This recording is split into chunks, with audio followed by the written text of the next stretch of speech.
Welcome this morning, and we're very happy to have so many of you here today. At Citerus, we believe that IT and other parts of the companies actually have the same goals, but they use different language in order to perhaps different solutions to solve this goal. And we also believe that domain-driven design is a way to bridge this gap. And today we're going to be talking about how domain-driven design and microservices fit together. My name is Christoffer. I worked as a software developer for 14 years in retail, broadcasting, telecom, and recently in finance. My name is Dan, and I've been a developer for 6 years. I worked in fields like fintech, aviation, worked with graphic engines and network programming, etc. I came in contact with microservices about 3 years ago. This is a picture of a whiteboard from one of the workshops that I and others conducted at my then assignment. And I started working actively in a microservice architecture about 2 years ago. And we had a little bit of a problem. We were having a very dense code. We had quite complicated solutions for doing things. And releases were a little bit risky when more than one service started serving more than one purpose. We were changing all of the services quite frequently because things tended to affect them in unexpected ways.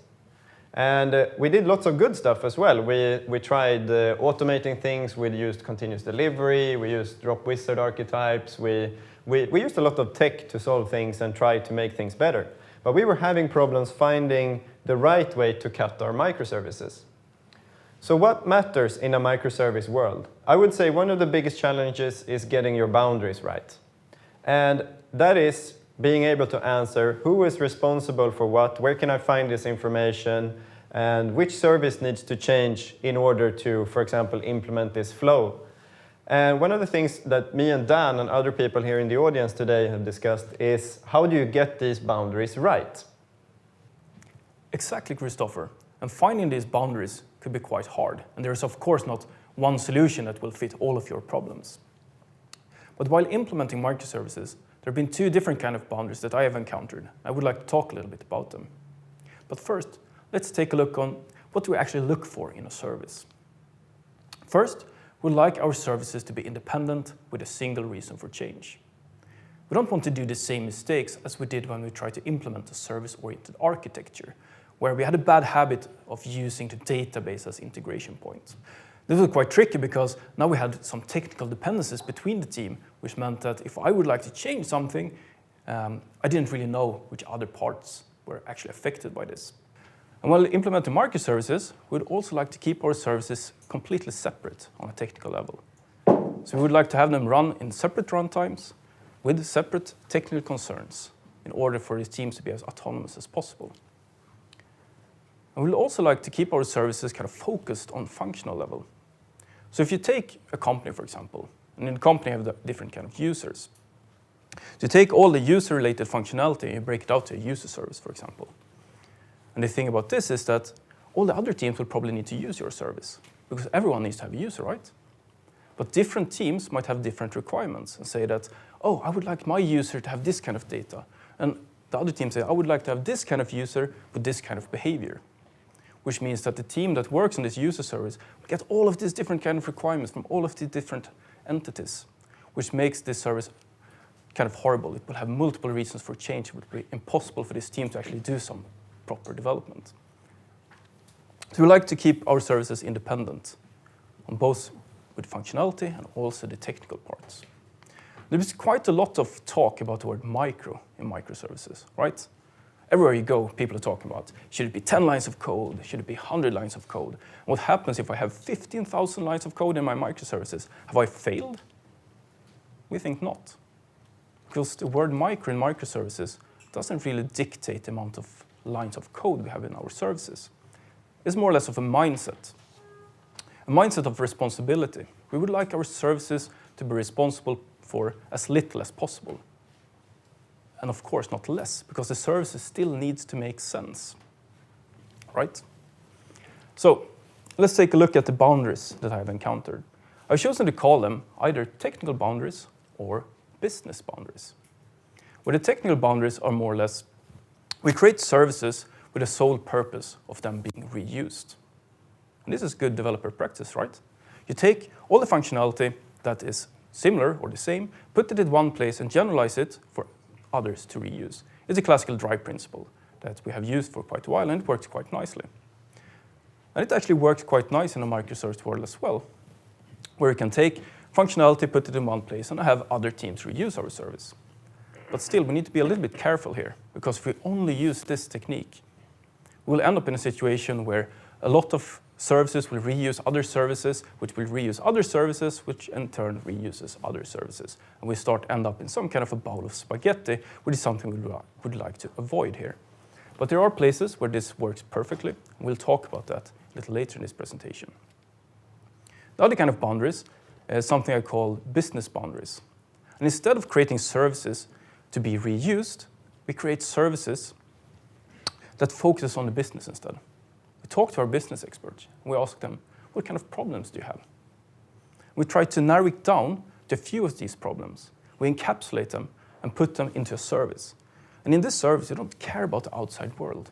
We try to be as explicit as possible and only try to solve the specific problems the business has told us. And of course, this is as well not something that you should use everywhere. It has its place. We'll talk about that a little later. So what do domain-driven design has to say about boundaries? So in domain-driven design, we usually divide this field into two separate subfields. You have the tactical design, where you more or less focus on building models and how to translate these models into code with some practices and principles. On the other side, we have the strategic design, where we're taking a look at the business. We're looking at which kind of parts are our business built of, and how do they communicate with each other, and which different models we have in play, etc. And in this field, we try to categorize our business into three separate subcategories. Parts of your business could either be a generic subdomain, a supporting subdomain, or the core domain. A generic subdomain is more or less the parts of your business that needs to be there, but you don't really want to spend any time on it. So if you have a bookstore, for example, you sell books online. In order for your bookstore to actually be able to work, you need to have some kind of way of taking payments, or more or less perhaps sending invoices. But that's not really part of your business. You would like to sell books, but invoicing needs to be there in order for the business to actually work, right? But if you take a look at the business itself, we usually categorize parts of it as either supporting subdomain or the core domain. Where the core domain is more or less where you're innovating, where you're the bleeding edge, where you're taking the business to places where businesses has never been before. And here we have quite a lot of complexity, right? Because no one has ever done this before. In the generic subdomains, we can use more or less best practices. We can buy things from third-party vendors. But in the core domain, we need to explore. We need to try new things out. So in the core domain, the business boundaries work perfectly. We try to just focus on the problem at hand. While in the generic subdomains, if we need to do it ourselves, we try to generalize as much as possible. We're looking at best practices. We're not trying to innovate. It doesn't have to be perfect. It just needs to work in order for our core to be able to do what it's supposed to. And the supporting subdomains could perhaps be previous core domains where you thought your business were going. And while evolving, they are still there and needs to be maintained, etc. So depending on the complexity in the parts you're building, you can choose which kind of boundaries you would like to have. And when we talk about explicitity, it's very common that we, at a company, kind of create one domain model to represent our business that we implement in our code base. And we would like to say this is kind of an anti-pattern, because depending on which part of your company you go to, which departments you go to, different things can mean something entirely different. So if we come back to our bookstore, for example, we have three departments. We have the inventory department, we have the order department, and the onboarding department. And in each of these departments, we're talking about customers. So in the inventory department, a customer is more or less the person that we are supposed to send these purchase book to. So it's the end customer in some sense. And the data related to this is more or less an address and a name. We take a look at the order department instead. We're still talking about the customer sitting next to the computer and buying this book, but we don't really care about the name of this customer. We don't really care about where this customer lives.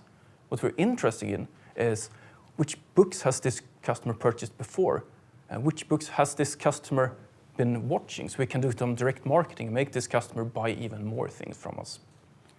So the same person we're talking about here, but there's a little bit different concerns. And in the onboarding department, our customers are actually our publishers. We're trying to sell our platform to the publishers so they can sell their books at our store so we can make some money from it. But it's still customer everywhere. It's the same term, but it has different meaning. And in domain-driven design, we have a concept called a bounded context, which is more or less a bubble. And in this bubble, we create a model for this particular problem. So we take the development team, and we take the business experts, put them in one place, and we try to find this concept. And everything we put into this bubble gets its meaning because it's there. So we see a customer within the inventory context, we know exactly that it is this address and this name that we are interested in. And this bounded context is quite nice because they have a natural boundary. A boundary for the team, a boundary for the business. We can also use it as boundaries for our microservices. And this model we build, it kind of gets its own language. That it makes sense for us in the team and for the business that we collaborate with. And this language is usually called the ubiquitous language. And this should be present everywhere. So you use it when you talk as a developer, as a business expert, or as a domain expert, etc., etc. And it should also be present in our whiteboard discussion. It should be present in our user stories. And of course, it should be present in our code base.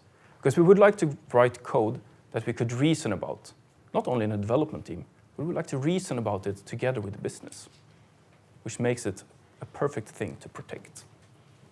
This ubiquitous language is a language that's worth protecting because that is going to be represented as code that's going to be running inside one or more of your microservices within your domain. And in order to make sure that your microservices remain autonomous, as we talked before, and healthy, you need to put some protection in place for this language. And we've talked about the bounded context. We're going to be going into that concept, but more on a practical level now. So this is not a scenario that's very common. You in the middle, isolated from the rest of the world, everybody's doing their thing, you're delivering software in isolation in the middle. That's not my experience, at least. Usually there's lots of messy relationships with different teams and other systems and vendors and you name it. Dan defined microservices as small autonomous services that work together. So you need to communicate if you're a software developer or a product owner or business people within a business today. And this is a more realistic picture, perhaps. You in the middle with your domain, there's other domains around you. You exist in a landscape of domains within your company. And they build microservices or they build monoliths with you when you deliver value. But some of these domains are super strong, like this castle up here, or Globen, as I've tried to paint it. And they have strong boundaries. They are very clear about their concepts. They name things properly. They give a lot of thought to their naming. But they might also be small, but very well defined. The size doesn't, dictate whether you're a strong or a weak domain. What dictates it is perhaps your boundaries in this case. Because there are weak domains which allow a lot of different changes and functionality, but they use generic concepts and perhaps abstract models where they try to make things generic instead of making them explicit. And they have a very welcoming accept-all attitude to doing things. But it's not clear where their boundaries are in this case, and everything tends to affect them in kind of unexpected ways.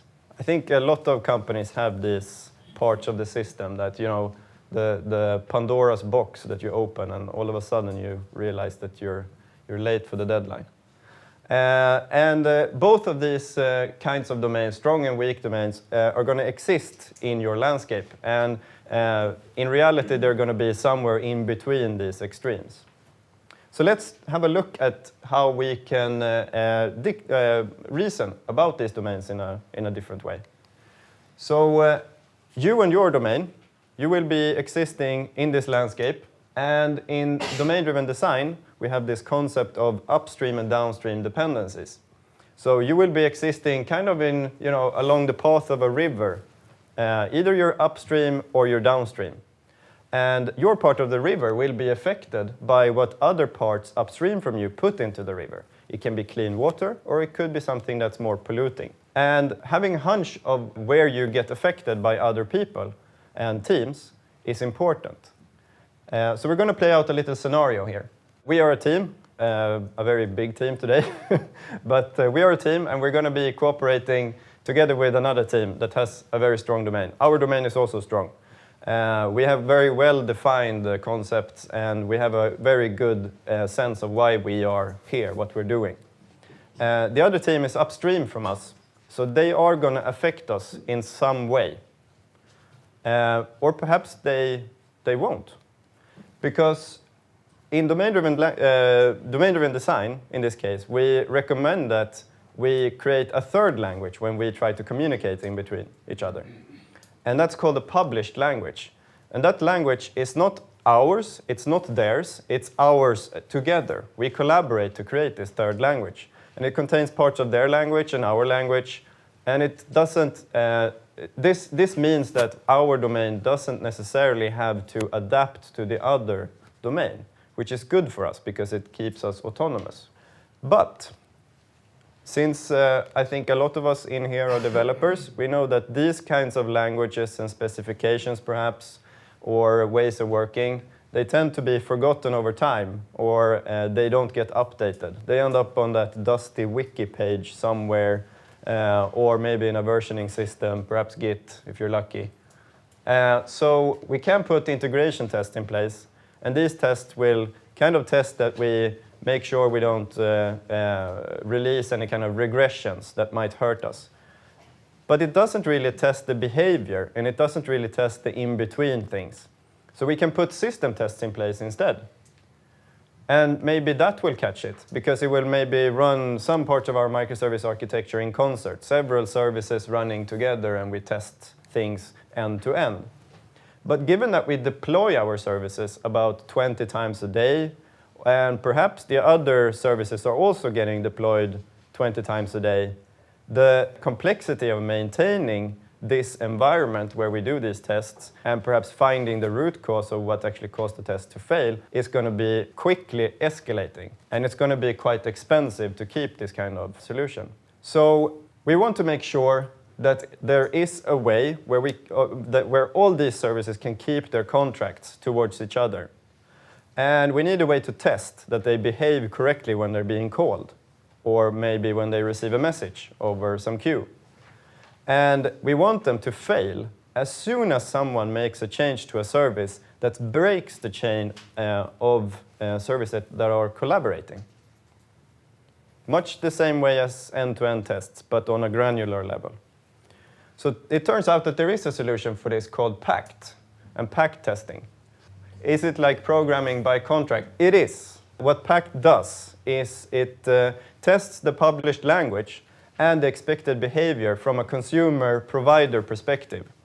So the tricky thing here is that when you develop your consumer, that is the calling part of a collaboration, you want to run that service in isolation. So you put mocks in place.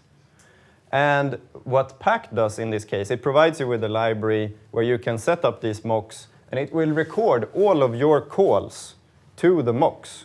So you trigger your service, and that makes a lot of calls, and it records those calls, and it also records what's being responded. So for example, if you call it with a happy scenario, it's going to return 200, and then it's going to give you a payload of some important information. That's recorded in this mock file. What it then does is allows you to send this file to the other team that's implementing the provider part of this relationship, which is the service in this case, an API provider, a contract. And it allows you to replay the same calls towards that service. And it also verifies that that service responds in the way that this one expects it to.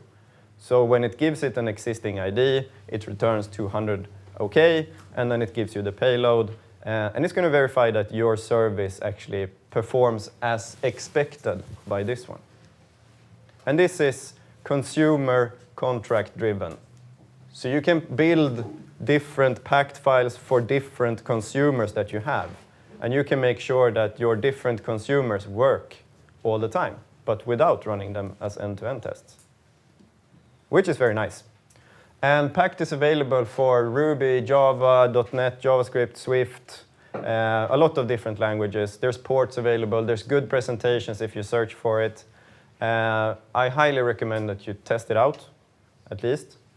So in this case, domain-driven design tells us to divide our services using the concept of bounded contexts.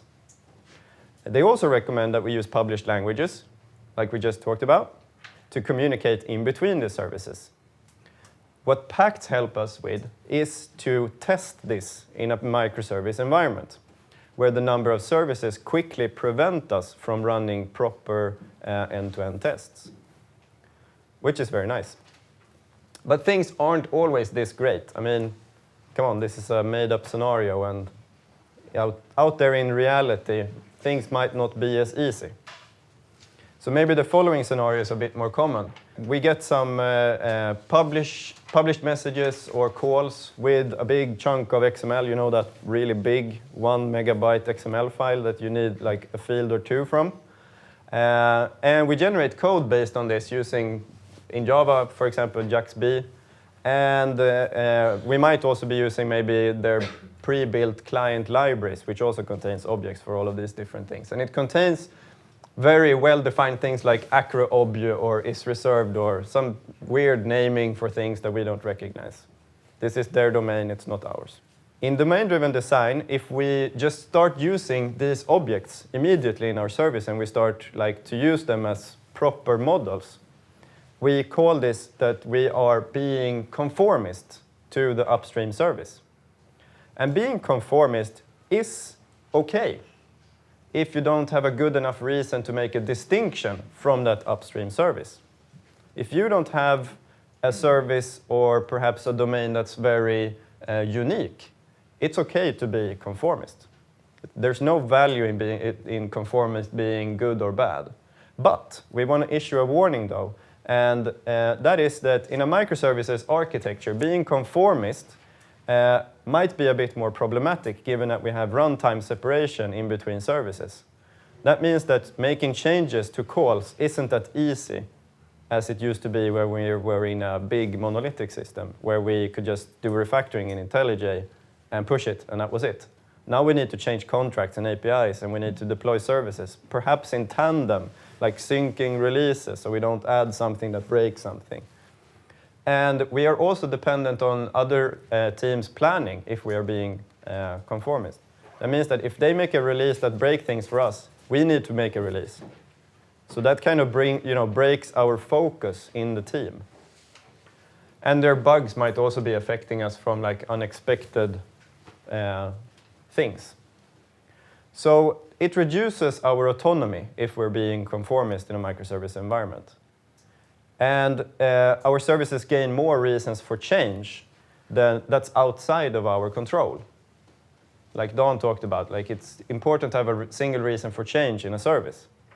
So if we think that this sounds like a kind of a nightmare, we need to put some protection into place for this. In domain-driven design, we call this an anti-corruption layer. An anti-corruption layer is a layer of code or service that's responsible for not letting another domain model or language seep into your domain. So it kind of stops it at the door.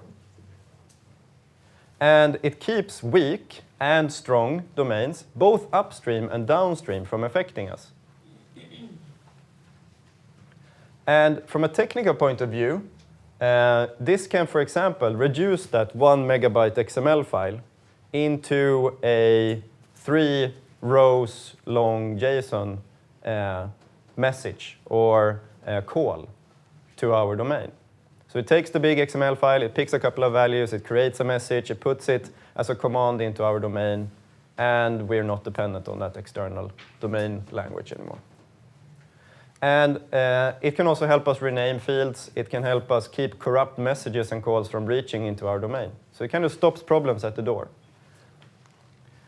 But how can we apply that in the scenario that we have where we have this generated code or client library? There's a couple of ways we can do this. We can either create a separate service that does this, where we get the XML file, and this service is responsible for converting it into something, and then it puts a message or makes a call into our microservices within our domain. Or we could put it as a small, thin layer of code in each service. So it gets the info it needs from the message, and it puts a message call into our domain, representing a command to do something or an event that represents something that happened. So that's two different ways you can implement anti-corruption layers. There's probably more of them as well. But whichever you pick, I would say that let the single reason for change guide you, so you don't end up with these services that tend to be, have to change for every single little flow that you add.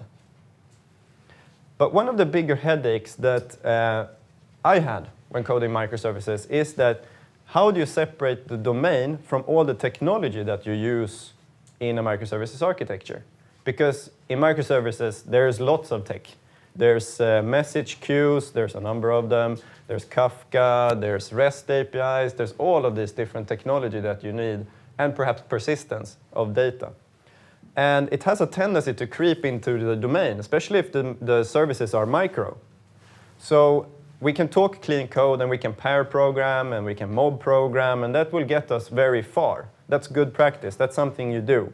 But I always felt like every service that I create, if I don't have a guiding principle, they end up being a snowflake quite fast. Like, okay, it's this unique little service. It works this way. And then the other one, which we created 3 weeks ago, that looks like this other way. And it takes like a time to put my mind into the mindset of whoever created that service every time I go into it and I need to code in it. And it's a big problem if you're creating a couple of services a week or perhaps a month.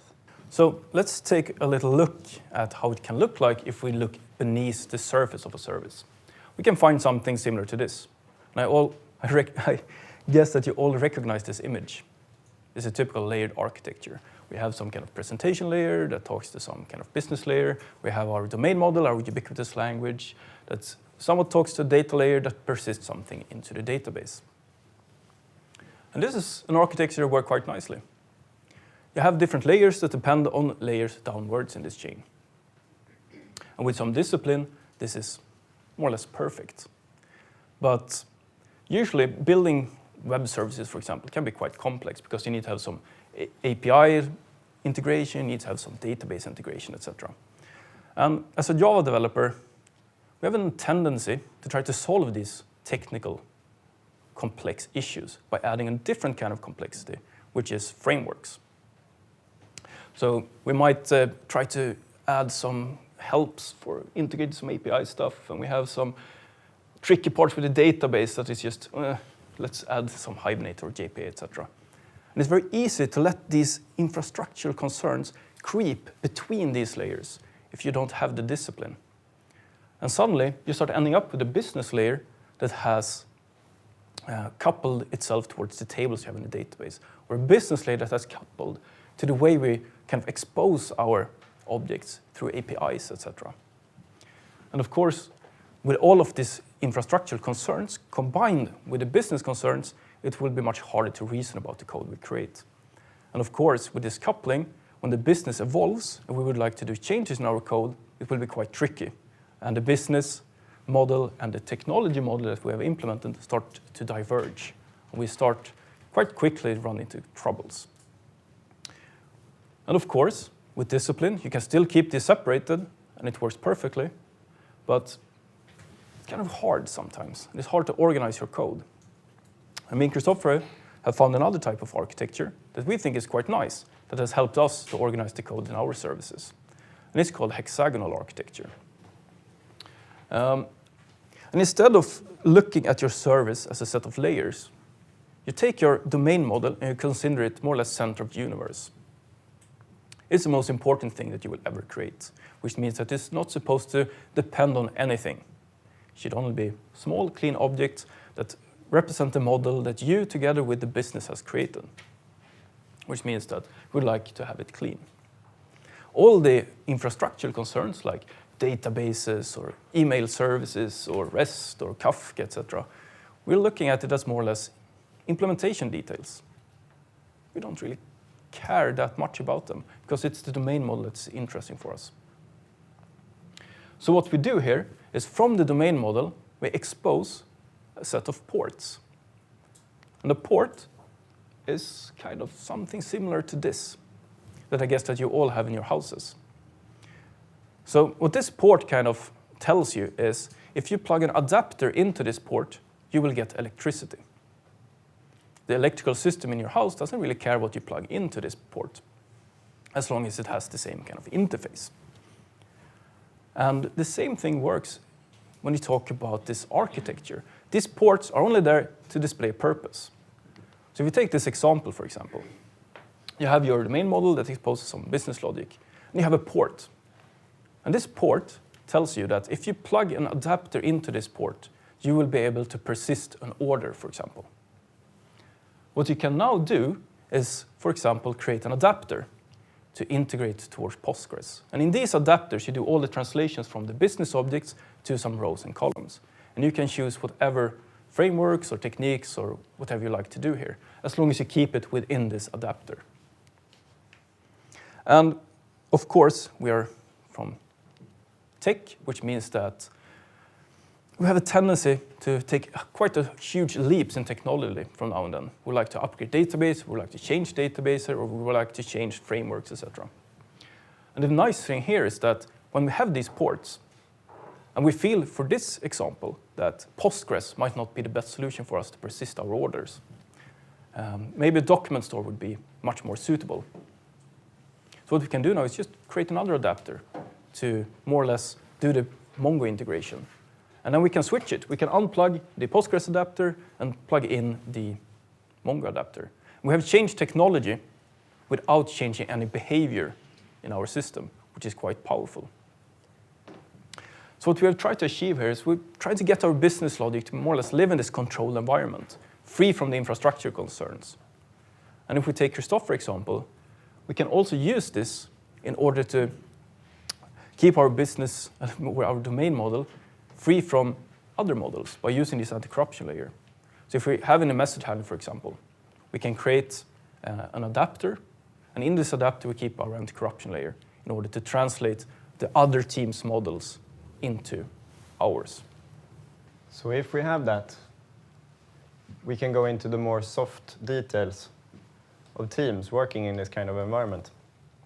And as we mentioned previously, we strive for autonomy.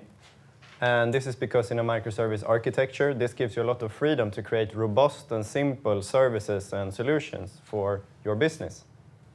And domain-driven design will help us to achieve this autonomy.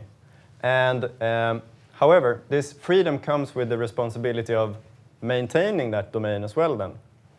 The team is going to be making updates and adding functionality that gives your business capabilities that it hasn't had before. And in our experience, in order to make this work, the team needs to take technology decisions. They need to be accountable for the effect of those decisions. And they need to own the entire flow, that is, build, test, deploy, because it's up to them. And that means that they decide if they want to split or merge services. They decide if they want to evaluate another language to express some parts of their domain. They also want to do a Docker or Swagger. That's also a decision up to them. And in our experience, people grow a lot if they're given the responsibility for this, and if they're at the same time given like the autonomy and held accountable for it. That's going to help them grow and help them make better decisions. As architects, we might be there to help them, maybe guide them in these decisions, but don't dictate. Help them see the pitfalls, but don't try and save them. However, if we do this, there are some cross-cutting concerns that are still going to be worth standardizing. We are kind of masters of our craft, right? We are sitting day out and day in next to our computer developing software. We're quite good at it. No one from the outside should come in and dictate how we do our work, right? We should be able to choose the practices we like.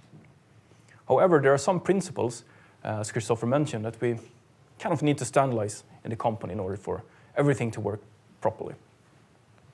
So the first thing is, for example, health checks, because we are living in a world where a lot of services are collaborating. And it would be quite annoying if I'm supposed to ask different services different questions in order to get the health of that service. Because we would like all of our neighbors to actually be healthy for us to be able to work, right? And the same thing goes with correlation. Because when we get a use case, for example, some kind of functionality, it's very seldom that this functionality can be solved just within one single service. It's often a set of services works in collaboration to solve this use case. In correlation, we try to more or less add some kind of ID. So each request gets an ID, and this ID is populated through all of our log messages across services, which makes it quite nice because if something breaks somewhere in this chain, we can use Splunk or another log aggregation tool in order to say, give me all the log messages that happen for this particular call. And you can follow it through all services. The correlation could be nice if everyone uses in the same way. The third thing is monitoring. Kind of still on the same topic, multiple services working in collaboration. By adding monitoring and metrics, etc., that is shared across the teams, we can find bottlenecks and performance issues and so on. But also things like APIs and version tracking. We like to have messages versioned in the same way. We like to have APIs versioned in the same way. It could also be nice to version services in the same way because we might have multiple versions on the same service running at the same time, for example. And version tracking, Git is nice. Or if you don't like Git, use Subversion or whatever. And it could be nice to take note that even if your entire company is using Git, for example, try to keep the services in separate repositories. Because otherwise it's quite easy to cheat a little bit. If you have a lot of Java services, you put it in the same repository, and then you might feel like, maybe I should add a root POM with all the dependencies for all of my services. And then the next step is, maybe I should create an Ansible script to deploy all of these services at the same time. And suddenly you end up in a distributed monolith that just gets horrible to maintain and it will get quite expensive. So very nice to keep them separate in order for the team to still be autonomous. But also things like service discovery. It's nice to have the same way of discovering services across teams. So a team is not using like different technologies and we got still in the same mess, exactly the same with health checks and correlation, etc. But these are quite a lot of concerns, right? When we built our monolith, most of these places were kind of in place already. You as a development team got part of the code where you developed. And all of this kind of just worked. But now for each service we in the team kind of create, we need to put all of these things in place, which takes quite a lot of time. So we would like to encourage you to automate as much as possible. And of course, need to be a bit pragmatic as well. If you only have one service in the team, we could probably live with a few manual steps in this chain. But for each new service you add, please automate at least one part of these steps, because it will help you a lot in the future when your amount of services grow. Because we really, really want everyone to focus on the things that really, really matters, which is your domain, where you're taking the business to places where the business has never been before, without all of these technical concerns. So Christoffer and I, we think that domain-driven design and microservices are more or less made for each other. First, because domain-driven design is a nice tool to help us really focusing on the business, focus on what really matters. And when we have focus on what really matters, microservices is a very nice way to build it, because it helps the teams be autonomous, helps the team collaborate. The other thing is that the domain-driven design guides our architecture, and it helps us set these boundaries. By using, for example, boundary context as a nice tool for defining service boundaries, we can use microservices in order to enforce them. Sure, we can use domain-driven design when we create larger application as well to have multiple bounded contexts in a single service. But without discipline, it's very easy to let these languages merge, and etc. So with microservices, we have a nice way to just cut the boundaries and keep them separated. And also, the hexagonal architecture is a nice tool to organize our code in order to help us protect our model we have created together with the business, and keep it away both from other models that might affect us, but also away from the technical and infrastructural concerns. So here it is, domain-driven design and microservices. It is a love story. And if you haven't taken a look at this before, we really think that if you're implementing microservices now, take a look at domain-driven design and see how that can help you in order to take your infrastructure to the next step.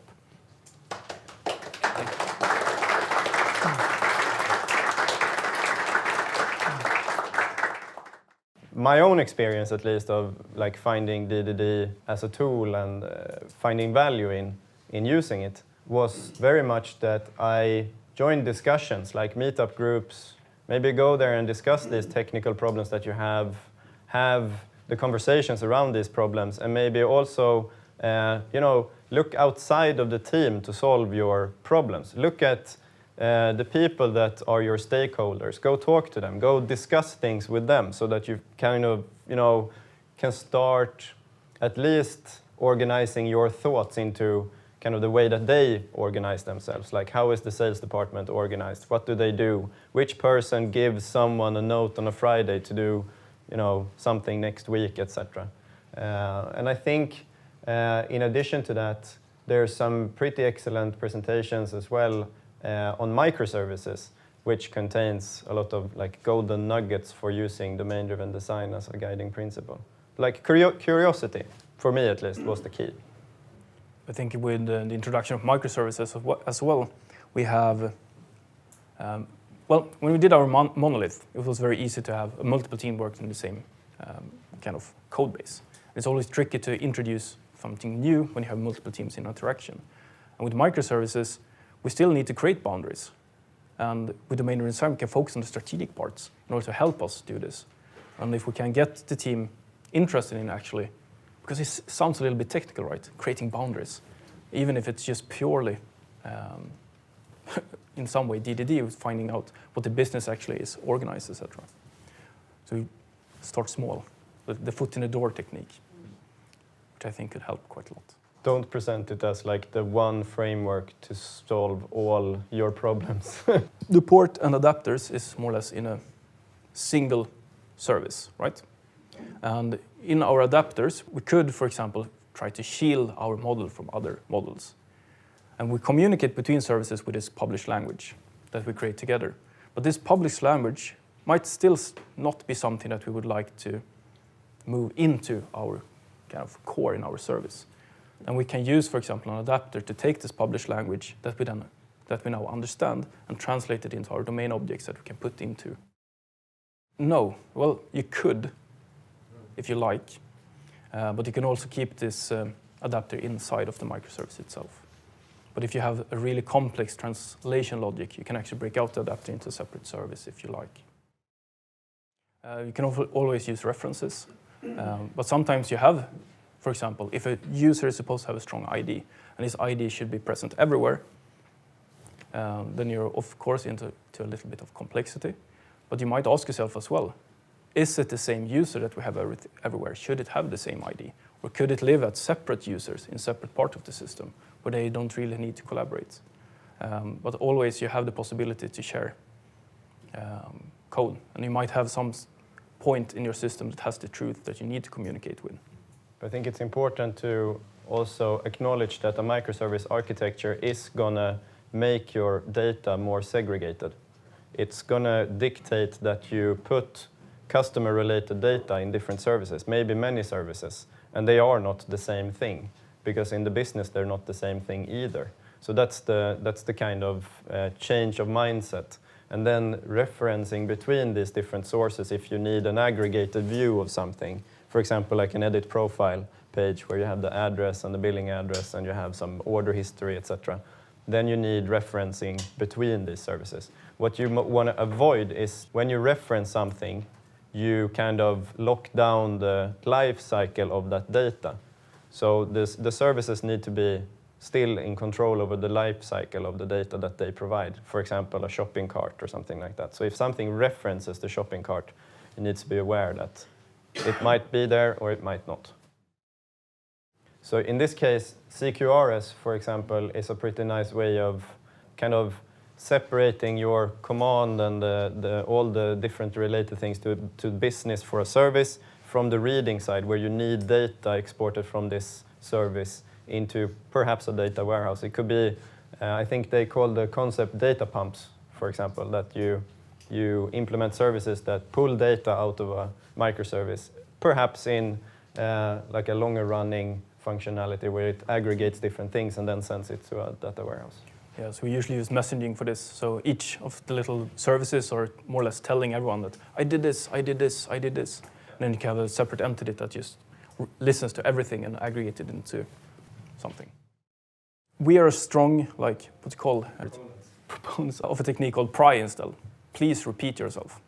Because in these cases, some duplicated code is cheaper than putting the abstracts in the wrong place. And also, if you share the code, if you have a shared module of DTOs, for example, you have effectively coupled the two services together, which means they don't have the freedom to kind of version themselves autonomously. So that's a very important principle, I would say. Don't try to dry everything. But still, you can find things that are shared between different models as well. So you could actually go into a partnership between two teams and create a little bubble where you actually have shared code that you can share between the teams. But still, as Christoffer said, you get some coupling. But if this bubble is small and well-defined, you can still be able to live with it. Where can they find the slide deck later? Yes, the slide deck will come up on our blog. So you can always get it. And of course, you can email us, you can tweet us. And we do like to eat food, so if you like to have discussions, we can always have lunches, etc. But thank you. Yes, big thank you.